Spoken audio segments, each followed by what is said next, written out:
Hi guys, welcome back, and this is the continuation of volume 12 part 2, and now we're on volume 12 part 3. And I left off on the fact that I was now in Jamaica. I met up back with my first true love in 2017. Now I'm linking up with him. It was just a breath of fresh air. I'm 22 23 now, and I'm in my prime, right? Bouncing and sprucey same way. Now, remember I said to you guys that this man came from Kingston, Jamaica, and I live in the country area, right? Now, why did this man have people watching me whilst I was in country to go report back to him? This man sent people from Kingston to come to watch me, and he could tell me what I'm doing, who I'm with, and I'm thinking, like, how is this man able to tell me where I'm at exactly?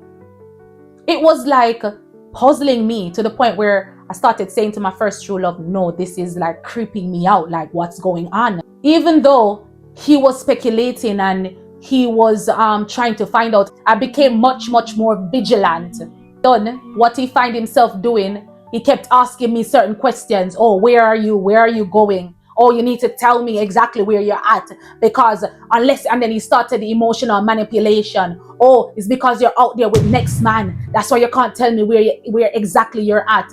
The reason why he was doing that is because he wanted to get my exact location so he can send his people, his goons or his Guineans or his goons to come and watch me to report back to him. He didn't know that I realized his tactic. The mere fact that you give away yourself in the first place when you was able to tell me where I'm at when I did not tell you. I knew that you had somebody watching me. I knew that you had somebody watching me, and he was like, no, don't worry yourself. And I said, how do you know this? No, don't worry yourself, man. Don't worry yourself. Remember, I've got eyes all over Jamaica. That was what his response was. So as I said, now my first true love was giving me the comfort that I needed after all these years. And I was opening up and telling him certain things that was going on. And he knew. We went back out again into another 3 years of relationship. Even as I came back off my holidays from Jamaica, and as we were in that relationship, I hid that part of my relationship. And mind you, it was easy because he worked away. So when he's away, even though he would be on the phone with me 24/7s, yeah, he called me 24/7s. He never give my phone a break. And I would have to call him to ensure that he knows that I am, not doing anything as he would always accuse me of. And at the time, I was not doing, so when I went out in these long-term relationships, I was always faithful. Always faithful. Yeah. As I said, my first true love was the one who literally toned it down. I was a one-man girl. I realized how much I love longevity of relationships. So I realized that I enjoy the fact of being settled with one person, and we can go a length of period of time in a relationship. Even marriage is always my thing. So, it was easy for me to settle down with one person. Yeah. Thanks be to God. Now, he was at work, so it was easy for me to speak to my first true love again on the phone when I was at home. Even though this man would find himself hiding devices in the house just to see if I'm talking to others on the phone when he's not at home. Yep, he even told me that the camera that was outside was working and the camera was not working because he was trying to get me fearful. I still tried to treat him good because, again, he was the one who was still taking care of me, paying my bills, all of that. So I decided that I would still try to, do the things that are pleasing to him, but not as much as before, because now I started to lose interest in that. I didn't want it anymore. I started telling him I don't want it, but I would do it every now and then. For my feelings were starting to deteriorate for him. I didn't feel that love or that urgent love that I was feeling in the first place or in the first half of our relationship. I wasn't feeling it no more. My stomach got sick of him.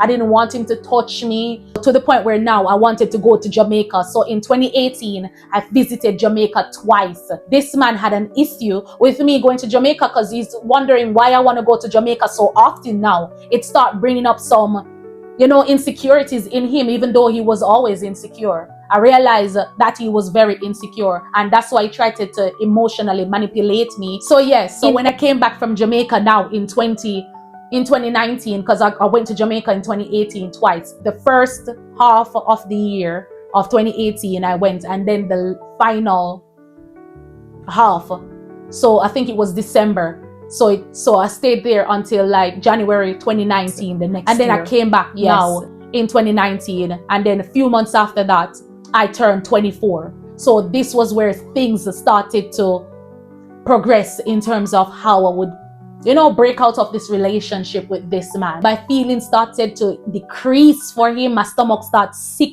for the man. Like, even when he asked me for certain things to facilitate his nasty, gruesome lifestyle, I was like, no, I'm not doing it. Mind you, I was still in depression, like heavily overweight, like crying every minute, arguing, like we argued non-stop, fighting, to the point where I remember police had to get involved. I remember we're at the house and the neighbors called police on both him and I, because we started fighting, because I went out and I came back in and he started accusing me, and I got fed up. And then he said something, and then I took something up from the table, from the dresser, and I threw it, and it licked him in his head. And then he stand up and he started choking me out. And then I think I rigged myself out of it, run into the kitchen, took the knife up to stab him. And then literally within minutes, I think the police was around, because it was a little less than like a minute or so. Police intervened. So when they pounded down the door, we realized that it was the police. So we had to let them in, not to, let anything seem. And they were like, we got some disturbing news that there is violence occurring, and what's happening. And mind you, it was like 4 of them. My ex started putting on this whole show. Knife drew, everything. They saw the knife. They had to come and take the knife from my hand and everything. My ex now decided to start crying. He put on a whole show, I'm telling you.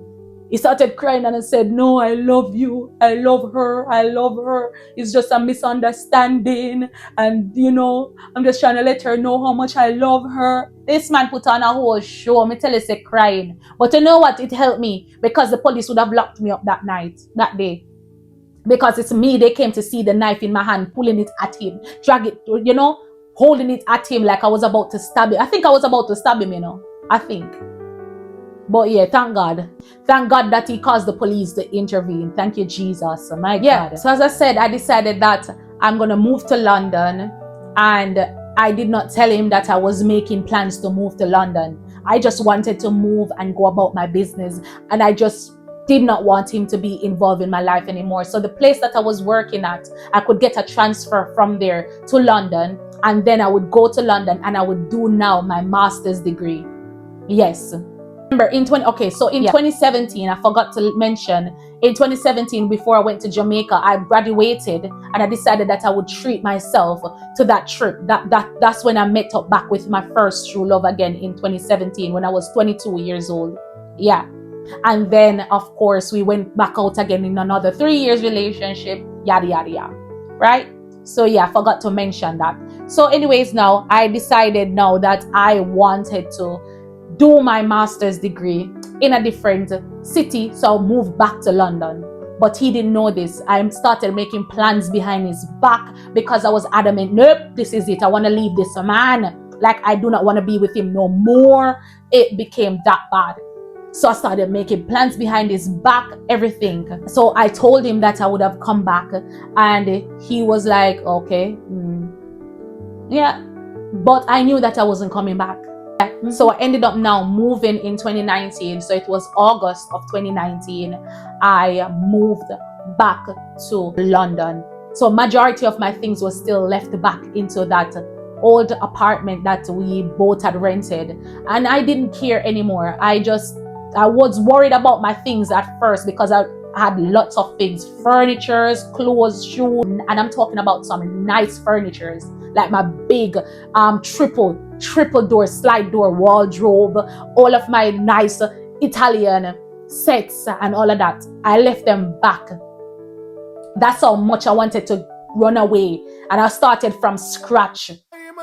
I don't even know what happened to any of those stuff, but it's okay. God is my provider, and He has been blessing me with exceedingly and abundantly. So thank you, Jesus. So yes, guys, thank you for watching, and stay tuned for volume 13, part 1. Cleanse your heart.